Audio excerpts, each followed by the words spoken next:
Hey guys, welcome to Chem Galaxy. So today I'm going to start a new lecture series of carboxylic acid. Okay, so in today's lecture we are going to discuss some of the preparation methods of carboxylic acid along with the introduction. Alright, and these methods will be discussed in full detail. So don't skip any part and watch the video till the end for proper understanding. So now let's start. So as you all can see on my screen, the heading is carboxylic acid, as you all can see. So carbon compounds having this COOH group as a functional group are called carboxylic acid. So any carbon compounds having this particular group, the one written in red color, having this particular group as a functional group are known as carboxylic acids. So let us talk more about this group. So this group consists of a carbonyl group, that is this C double bond O, and a hydroxyl group, that is this OH. That's why it is called carboxylic group. So you see that the COOH group consists of a carbonyl group, that is this one CO, and a hydroxyl group, that is OH. And if you combine the name of the carbonyl group and the hydroxyl group, that is if you combine the name carbonyl and hydroxyl, the name which come out to be is carboxylic. So that's why it is known as carboxylic group. Now let us see further to the nomenclature.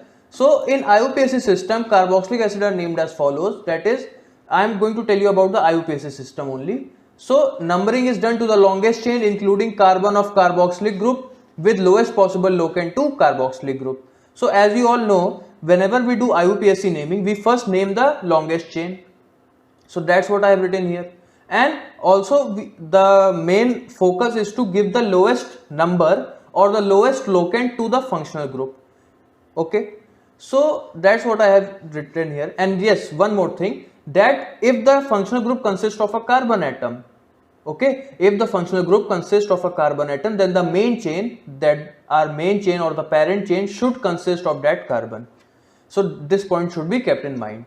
So as you can see in the example I have written here, there are two methods of numbering it. First, on the top I have numbered by numbering the carbon of carboxylic group as first. You see in my main chain the carbon of carboxylic group is included.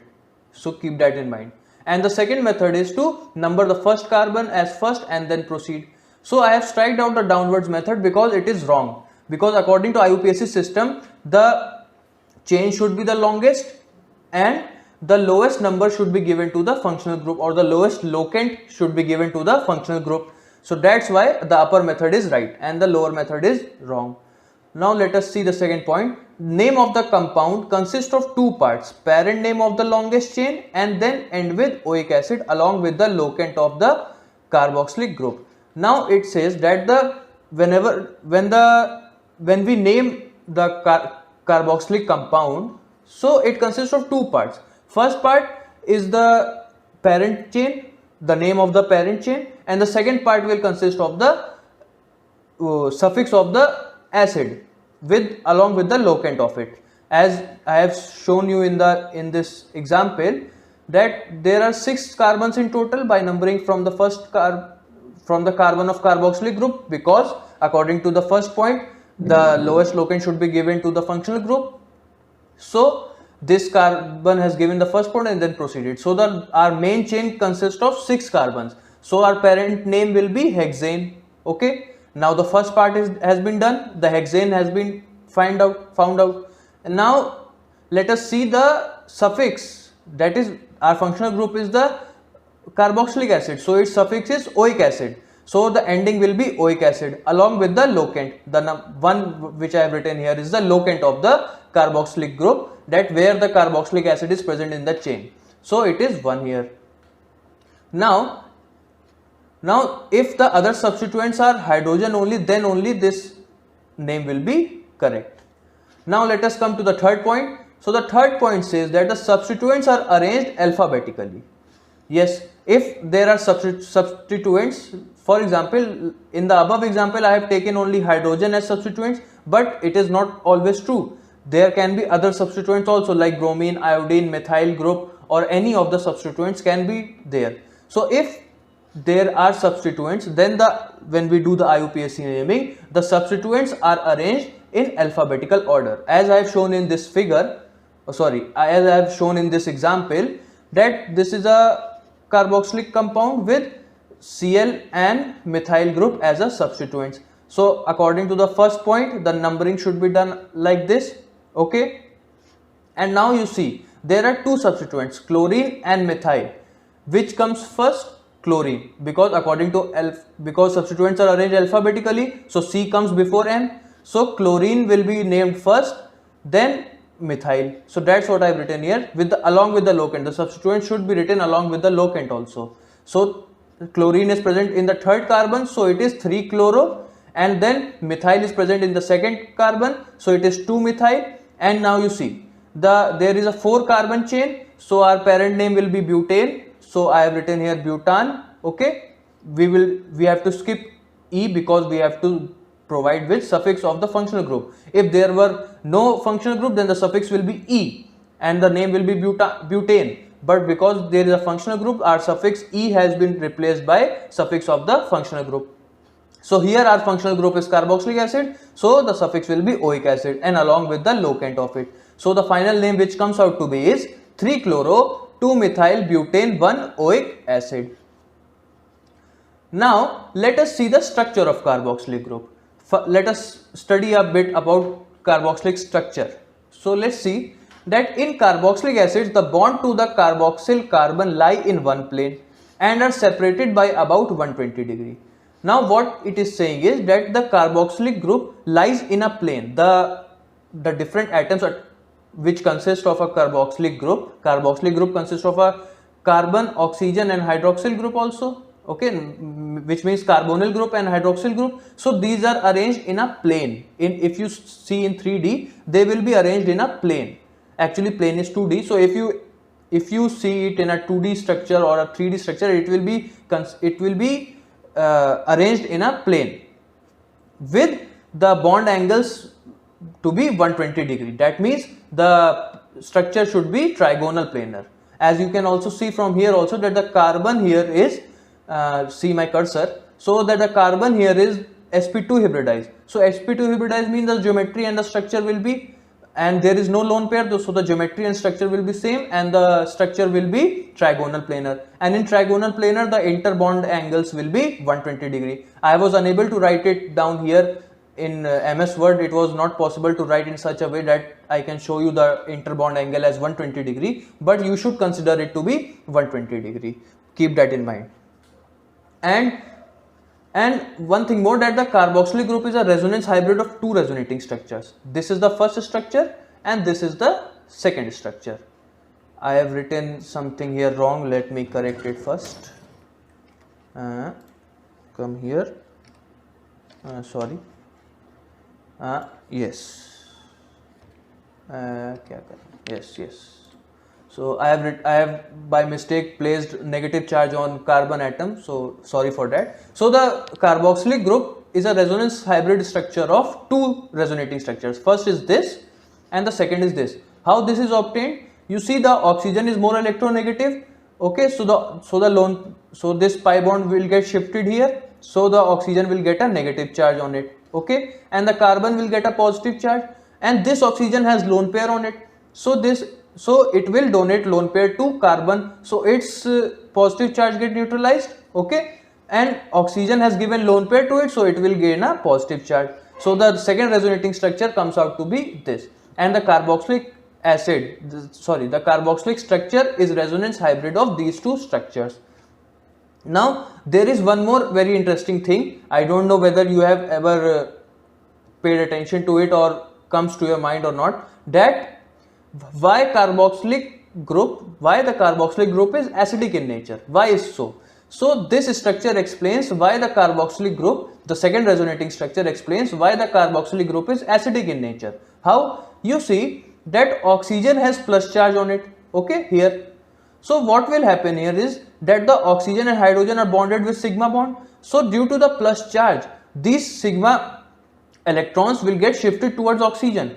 So what will happen? The hydrogen will be held loosely, and hydrogen will be held loosely, so it will be easy to liberate H plus. Okay, and the compound which liberates H plus are acids. So that's why this carboxylic group is acidic in nature. So that's what I have written here also, that due to the plus charge on oxygen, it attracts the bonded electrons of hydrogen towards itself. Hence, H plus can be removed quite easily. That's why it behaves like an acid. Now, I hope till now you have understood whatever I have taught. Now we are coming to the main parts of the carboxylic chapter.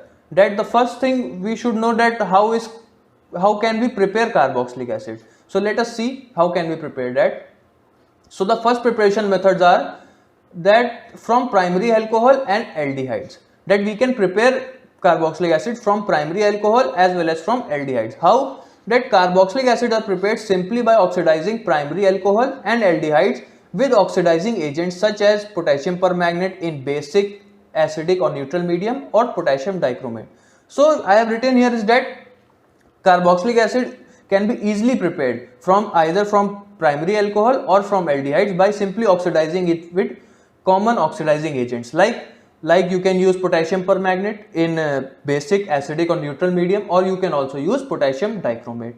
But one thing should be kept in mind, that we prefer to use potassium permanganate in place of potassium dichromate. Why? Because when we use although potassium dichromate is also a very good oxidizing agent, but when we oxidize primary alcohol or aldehyde with potassium dichromate, there is some side products of ester also. So to avoid that, we use potassium permanganate preferably over potassium dichromate. So that's what I have written here, that oxidation with potassium dichromate often gives some amount of ester. So potassium permanganate is preferred.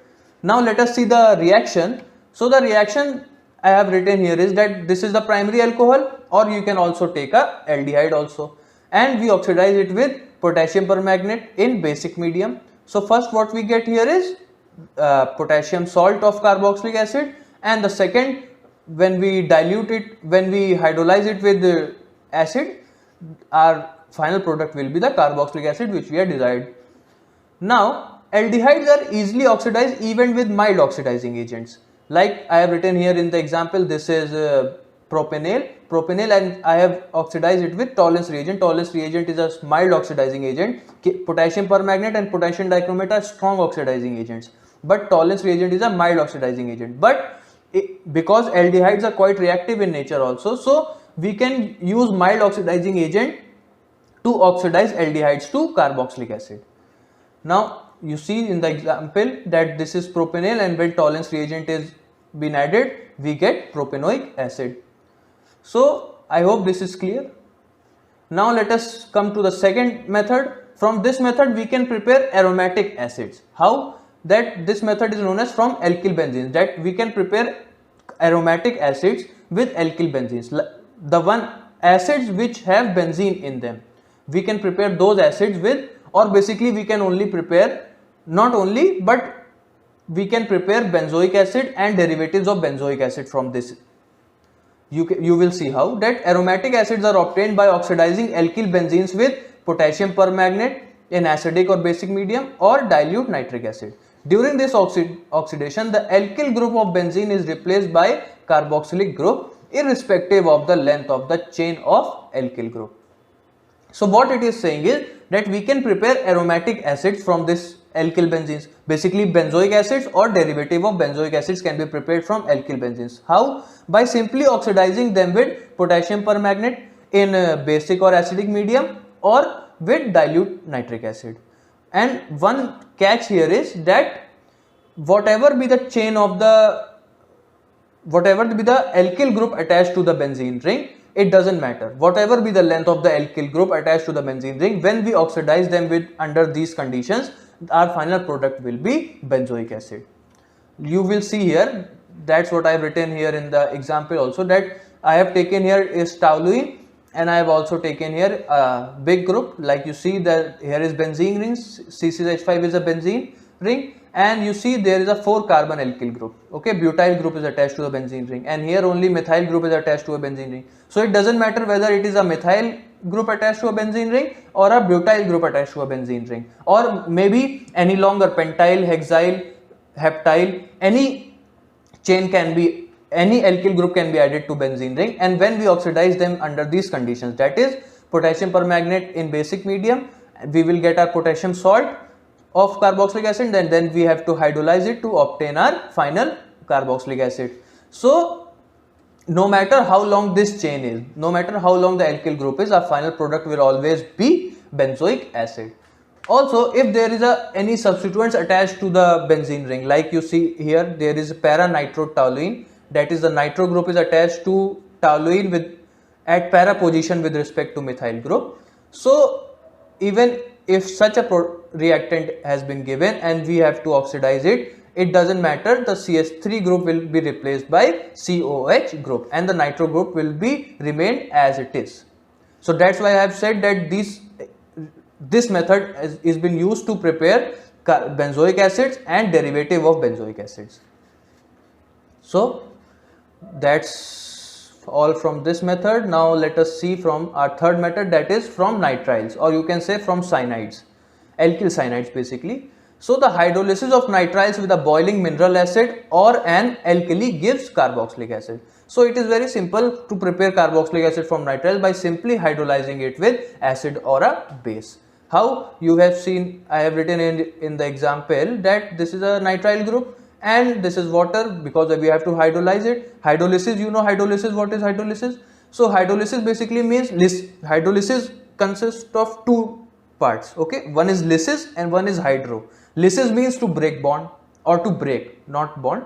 Lysis means to break and hydro means water. So breaking of bond with water with the help of water is known as hydrolysis. Again, breaking of bond with the help of water is known as hydrolysis. So that's what we are doing here. We are hydrolyzing nitriles with water in presence of acid or a base, and some amount of heat is also taken. So what our final product will be is a carboxylic acid. Okay, now the alkyl group which is here, in the nitrile compound, the alkyl group can be the R group can be alkyl also or aryl also, which means it can be a aliphatic chain also or it can be a aromatic chain as well. So let us see an example. As you see here, there is a aromatic chain, that is a benzene is attached, and so this compound, when we hydrolyze it with water in presence of an acid, we have taken here hydrochloric acid because we have to take mineral acid. So mineral acids are sulfuric acid, nitric acid or hydrochloric acid. So you can take any of the three. Basically nitric acid is avoided and hydrochloric acid and sulfuric acid are taken. So I have taken hydrochloric acid. So what will be our final product is that this cyanide group will be replaced by COOH group. Actually not replaced. When I will tell you the mechanism, then it will be clear that this nitrile group only converts to carboxylic group. But when we see the reaction as a whole, it seems like that this cyanide group is been replaced by this carboxylic group. Now what I have written here is that alkyl or aryl cyanides are prepared from alkyl halides. Now the question arises that, okay, we have understood that carboxylic acid can be prepared from nitriles. Okay, now how nitriles can be prepared? That's the question. How nitriles can be prepared? So nitrile can be prepared very easily. How? That we use alkyl halides and react it with potassium cyanide. So we will get our desired alkyl nitriles. Okay, and there is a little twist in it, that if our R group is alkyl group, that is if we want to prepare alkyl cyanides excuse me. So if we want to prepare alkyl cyanides, then we will react it with potassium cyanide. Then we will react the desired alkyl halide with potassium cyanide. And if we want aromatic nitriles, like if we want to attach a benzene ring, for example, so we have to again react it with potassium cyanide, but with cuprous cyanide also in the presence of CuCN. That's what I have written here, is that the Rx, when we react it with potassium cyanide, we get our RCN, and here R should be alkyl. Okay, and if we want to prepare aromatic cyanides, we have to react it with potassium cyanide again, but in the presence of CuCN, as what I have written here in the box. So our final product will be again the nitrile which we are desired for, and here R should be aryl. Now how these alkyl halides can be prepared? That's again the question. that how these alkyl halides can be prepared. So alkyl halides can be easily prepared from alcohols. How? That you have seen, I have written here in the example that this is alcohol, okay, and this is acid, right? And in in the presence of acid, when we react hydrogen halides with alcohol, we get our desired alkyl halide. This is how we can prepare alkyl halides, where R is alkyl group and X, that halogen, here is bromine or iodine. We can also take chlorine. I have not written here, we can also take chlorine, but since HCl is quite less reactive in nature, very unreactive in nature, so we have to take zinc chloride along with that, so that we get our desired chloroalkane. And when we use hydrochloric acid along with zinc chloride, then that process is known as Groove's process. So you can note it down somewhere that if you want to prepare alkyl halide, or sorry, alkyl chloride with alcohol, we have to take hydrochloric acid in presence of zinc chloride, and this process is known as Groove's process.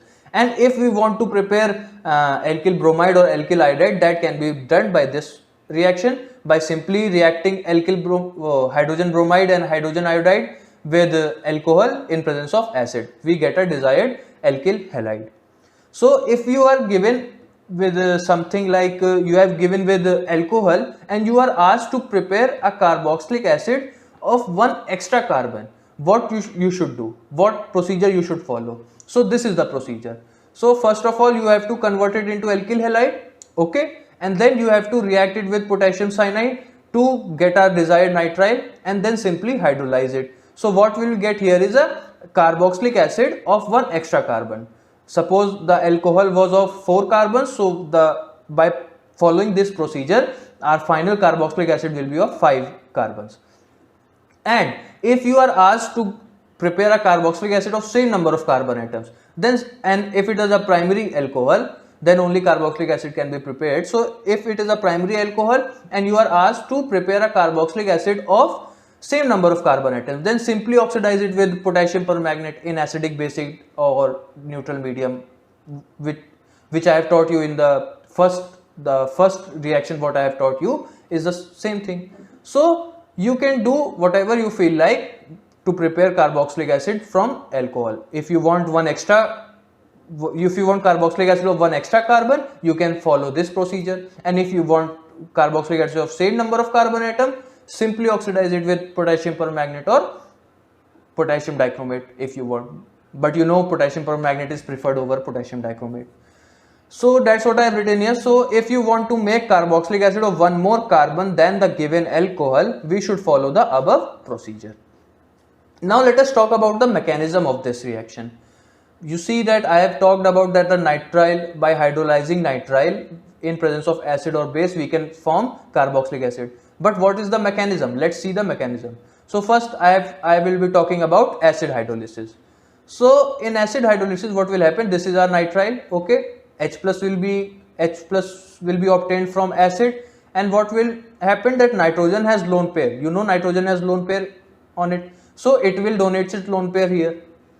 So what will happen? We will get this, where nitrogen gains a positive charge because it has donated lone pair to H plus. Now nitrogen is electronegative, you know, so it will not tolerate plus charge and it will breaks a pi bond towards itself, and we get our this product. Now the carbon has a positive charge on it. Now what will happen? Water will come. In water, oxygen has lone pair on it, so oxygen will give lone pair to this carbon, okay, and our final product will be this. As you see, oxygen has plus charge on it because oxygen has given lone pair. It's simple, basic simple rules, and you can make your mechanism. Now what will happen in this oxygen? Again, oxygen is also electronegative, it will not tolerate positive charge on it. So what it will do? It will remove one H plus from it. That's what I've written here, minus H plus, and the final product will be this. Now it is a kind of enol form, so it will undergo tautomerism, and what we get here is a amide. This product is known as amide. So keep that in mind. So this is amide, okay. Now what will happen? Again, thus above procedures will be repeated again. What? That the amide will, now yes, but wait, one thing more. Now you see, when the amide reacts with H plus, the question is that whether oxygen will give lone pair to H plus or nitrogen will give lone pair to H plus. The question is this. Now you see, oxygen will give lone pair to H plus, not nitrogen will give, because nitrogen's lone pair is doing resonance with carbonyl group. I will repeat again that the nitrogen's lone pair is doing resonance with carbonyl group and the oxygen's lone pair is free. So oxygen will give lone pair to H plus. So that's what happened here. Oxygen has given lone pair, so oxygen gets a positive charge on it. Okay. Now what will happen? Here is, I have written, I think the same thing. No. Yes. I will tell you that the carbonyl, here is a carbonyl group. Carbon has a double bonded oxygen. Oxygen has given lone pair to hydrogen, so oxygen gets a positive charge. So what it will do? It will breaks up pi bond of carbonyl group. Okay. And what we'll get here is this. Now what will happen? Now water will come, again the same thing. When carbon gets a positive charge, water comes to rescue. So water comes, oxygen gives lone pair to this carbon, oxygen gets a lone positive charge and it will lose one H plus, and our final product will be this. Now again H plus will come, same thing is repeating again and again. So don't you worry. It might seem that the mechanism is long, but it is very easy. Once you will practice it, once you will understand and then practice it, it will be very easy for you. So what will happen here? That now this compound is been formed. Now H plus will again come. Now lone pair is provided by nitrogen. So nitrogen will provide a lone pair. Nitrogen is electronegative in nature, so it will not tolerate a positive charge and it will break the bond of carbon nitrogen and will be liberated as ammonia. Okay, this is what we get, and our final product will be this. Now carbon has a positive charge on it. Now what will happen? That you see there are two hydroxyl group attached to a carbon atom. Okay, so there is a very important thing here, that whenever two hydroxyl groups are attached to a carbon atom, it is very unstable in nature. So you should keep in mind that whenever two hydroxyl groups are attached to a single carbon atom, so it is very unstable nature. So same thing is happening here. Two hydroxyl groups are attached to a single carbon atom. So what will happen? One oxygen will liberate an H plus, so it will get a negative charge, and so when one hydroxyl group liberates H plus, so oxygen will get a negative charge on it, and carbon having positive charge, so it will make a bond, and our final product will be the carboxylic acid which we are desired for. Now let us see base hydrolysis. I hope you have understood the acid hydrolysis. Now let us see what is base hydrolysis. So in base hydrolysis what happens? Here is our nitrile and here is a OH minus because of the base. So what will happen? Nitrogen will shift its lone pair to, not lone pair, what I am saying is that nitrogen will shift the pi bond towards nitrogen. Okay, and carbon will get a positive charge. Carbon will get a positive charge, oxygen will donate lone pair to it. And what we've got here is this. Now what will happen? Water will come, nitrogen will provide lone pair to H, and this OH minus will be separated out. So what will be our final product is this. Wait a minute.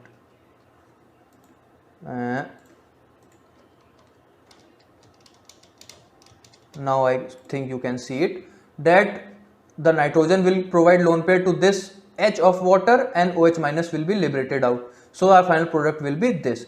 This is same thing which we obtained above also. So this is a kind of a enol form again. So it will undergo tautomerism. So that's what I have shown here. This will undergo tautomerism and we again get a acidamide. Okay. Now what will happen? OH minus will come. There H plus was coming, so oxygen will give a lone pair. Now here, because it is a base hydrolysis, so we have got OH minus. So what will happen? The carbonyl group's pi bond will get broken towards oxygen. This is a carbonyl group, C double bond O. So the pi bond will be broken towards oxygen. So oxygen will get a negative charge. Carbon having positive charge, oxygen will give lone pair to it. So what we get here is this. What is this? So the carbonyl's oxygen will get a negative charge on it, and because the oxygen has given lone pair to carbon, it will get attached to carbon as OH. Okay. Now what will happen here is this. You see the carbon, this is carbon and this is oxygen of carbonyl group. containing minus charge because it has broken its pi bond towards itself. Here is the OH which is attached because the oxygen has given lone pair to this carbon, and this is the NH2 group. Now what will happen here is that this NH2 group will get broken, okay, and this NH2 group will get broken as NH2 minus, and this NH2 minus is a very strong base. So what it will do, it will take one H plus from it, okay. This H plus, the hydroxyl's H plus will be taken by this NH2 minus, and ammonia is liberated, and our final product will be the carboxylate ion. So this is how you can prepare, or this is the mechanism of hydrolysis of nitriles from either acidic medium or basic medium.